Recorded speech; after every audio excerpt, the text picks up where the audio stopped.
ಆಯುಧ ಪೂಜೆ. ನಿಮಗೆಲ್ಲರಿಗೂ ದಸರಾ ಹಬ್ಬದ ಹಾರ್ದಿಕ ಶುಭಾಶಯಗಳು. ಪೂಜೆ ಮಾಡ್ತೀವಿ, ಯಾವುದು ಕಡೆಗೆ ಮಾಡ್ತೀವಿ?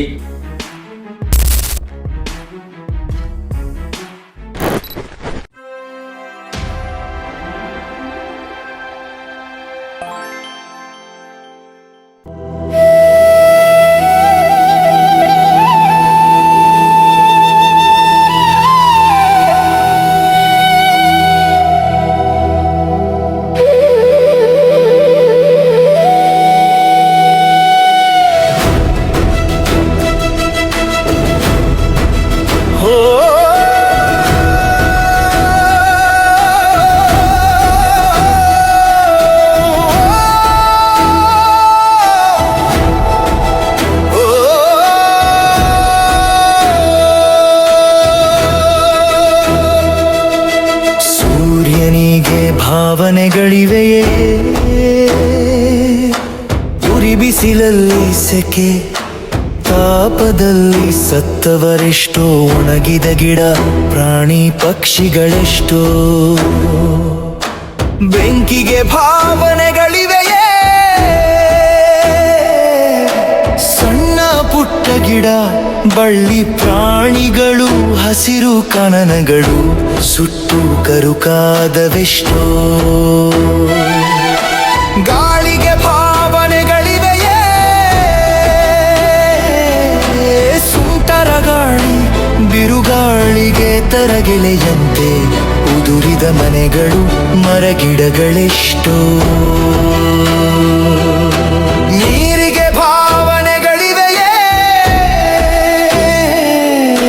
ರಭಸಕ್ಕೆ ಪ್ರವಾಹಕ್ಕೆ ಸುನಾಮಿಗೆ ಬಲಿಯಾದವರೆಷ್ಟೋ.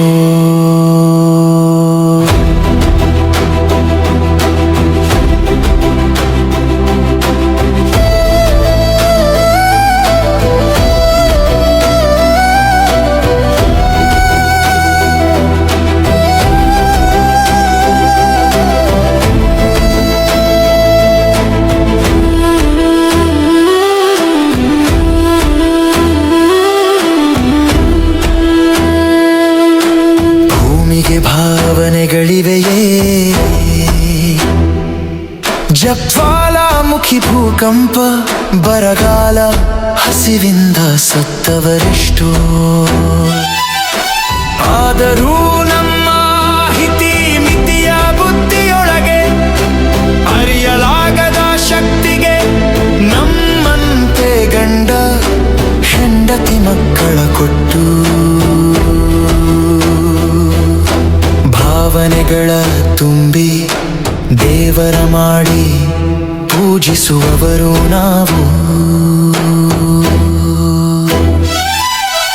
ನಿನ್ನಿಷ್ಟವೇ ನಿನ್ನ ದೇವರು, ನೋಯಿಸದಿರು ಪರರ. ದೇವರ ಹೆಸರಲ್ಲಿ, ಧರ್ಮದ ಹೆಸರಲ್ಲಿ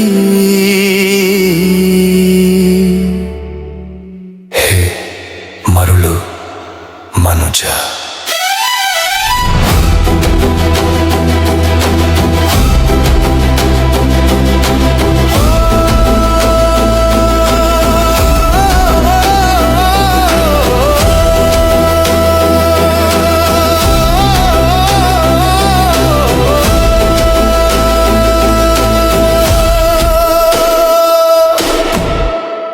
ನಮಸ್ಕಾರ ಸ್ನೇಹಿತರೆ, ಇವತ್ತು ಆಯುಧ ಪೂಜೆ. ನಿಮಗೆಲ್ಲರಿಗೂ ದಸರಾ ಹಬ್ಬದ ಹಾರ್ದಿಕ ಶುಭಾಶಯಗಳು.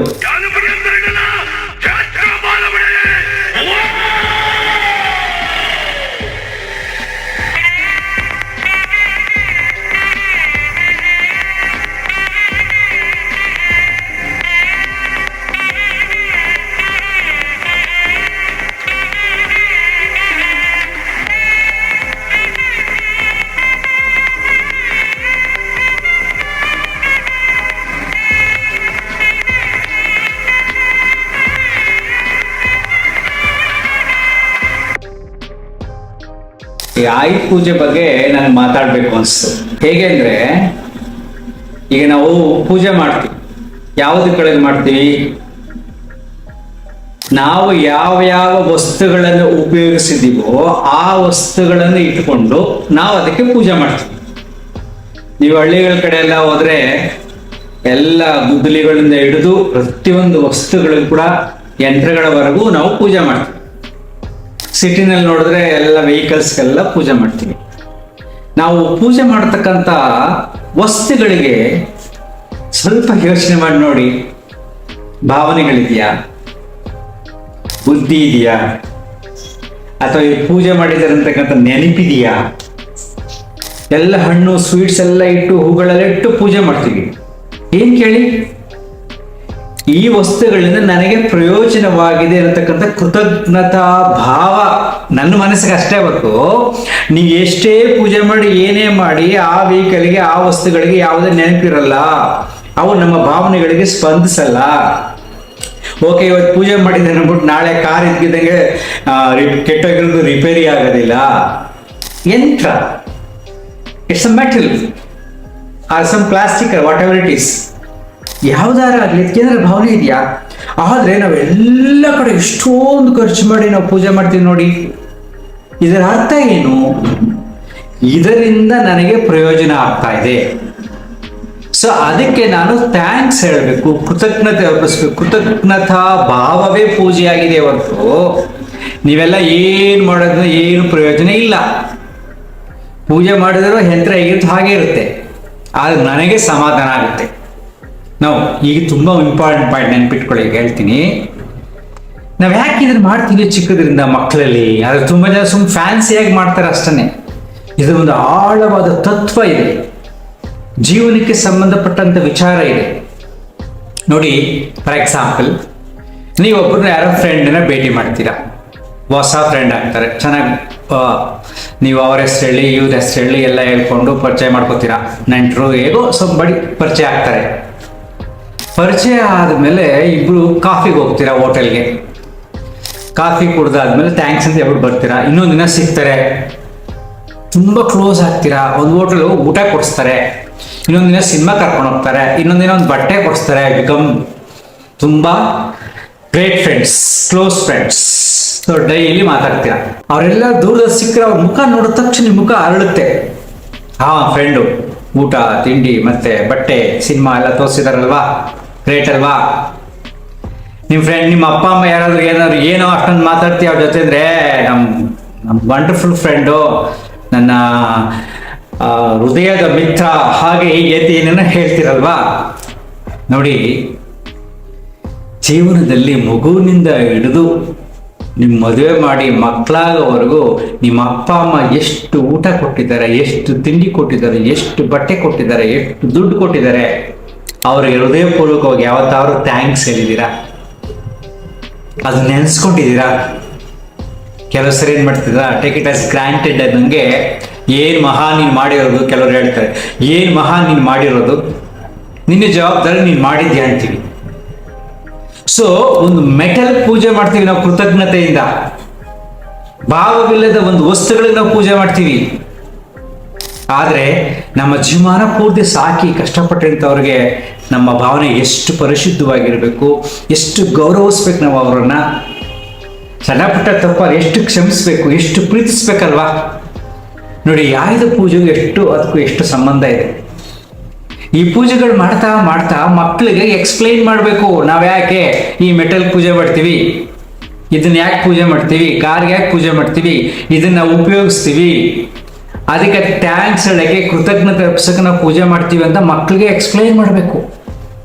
ಆ ಭಾವ ಮಕ್ಕಳು ಚಿಕ್ಕದನ್ನ ಬೆಳೆದು ಬೆಳೆದು ಬಂದಾಗ ಅವರಿಗೆ ಯಾರ್ಯಾರಿಂದ ಏನೇನು ಪ್ರಯೋಜನ ಆಯಿತು ಅದು ಮನಸ್ಸಿಗೆ ಬಂದು ಅವರ ಮನಸ್ಸಿನಲ್ಲಿ ಕೃತಜ್ಞತಾ ಭಾವ ಬರುತ್ತೆ.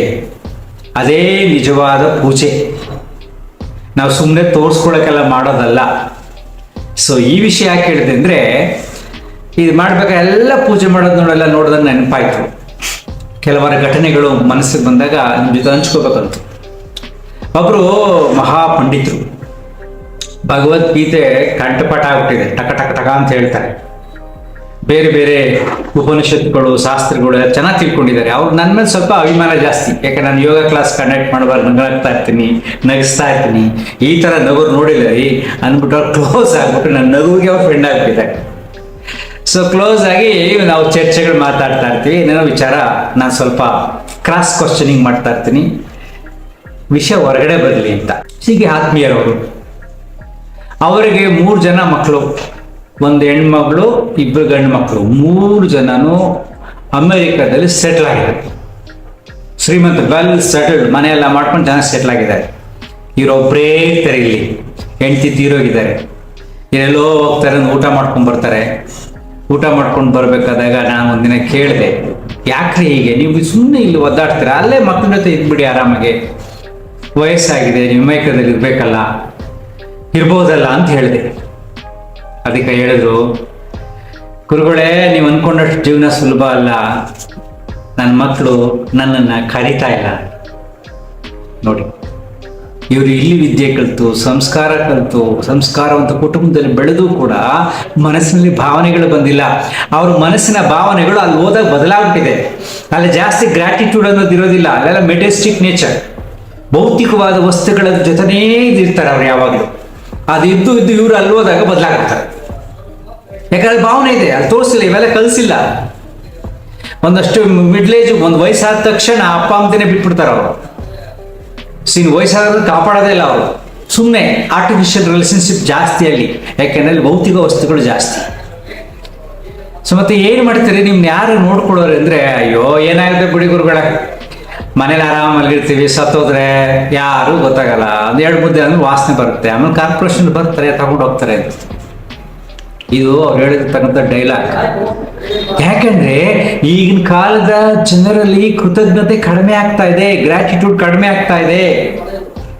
ಮದುವೆ ಆದಾಗ ಅವರಲ್ಲಿ ಒಂದು ರೀತಿಯಾದ ಕೃತಜ್ಞತಾ ಭಾವದಿಂದ ಹಿರಿಯೋರನ್ನ ಗೌರವಿಸೋದಿಲ್ಲ. ಇದೇ ಸಹಜವಾದ ಪ್ರಕ್ರಿಯೆ ಅನ್ಕೊಂಡ್ಬಿಟ್ಟಿದ್ದಾರೆ. ಎಲ್ಲ ಸಂಸಾರಗಳ ಸಖತ್ ಸಮಸ್ಯೆಗಳಿದೆ. ಅದರಲ್ಲೂ ಸಿಟಿನಲ್ಲಿ ತುಂಬಾ ಜಾಸ್ತಿ ಇದೆ, ಹಳ್ಳಿನಲ್ಲಿ ಸ್ವಲ್ಪ ಇದೆ, ಅಲ್ಲೂ ಕೂಡ ಕಡಿಮೆ ಆಗಿದೆ. ಸೊ ನನ್ನ ಸಂತೋಷಕ್ಕೆ ಯಾರು ಕಾರಣರಾಗಿರ್ತಾರೋ ಅವ್ರ ಕಡೆ ನಾವು ಕೃತಜ್ಞತೆಯಿಂದ ನೋಡಬೇಕು. ಅದೇ ನಿಜವಾದ ಪೂಜೆ. ಸೊ ಪ್ರೀತಿಯಿಂದ ನಿಮ್ಮ ಅಪ್ಪ ಅಮ್ಮಂಗೆ ಹೇಳಿ ಹೋಲ್ ಹಾರ್ಟೆಡ್ಲಿ ಥ್ಯಾಂಕ್ಸ್ ಅಂತ ಅಲ್ವಾ. ಆಯ್ದು ಪೂಜೆಗೆ ನಾವು ಹಂಗೆ ಮಾಡ್ತೀವಿ, ಇನ್ನು ಜೀವ ಕೊಟ್ಟಂಥವ್ರಿಗೆ ಎಷ್ಟು ಕೃತಜ್ಞರಾಗಿರ್ಬೇಕಲ್ಲ ನಾವು. Thank you. Small story.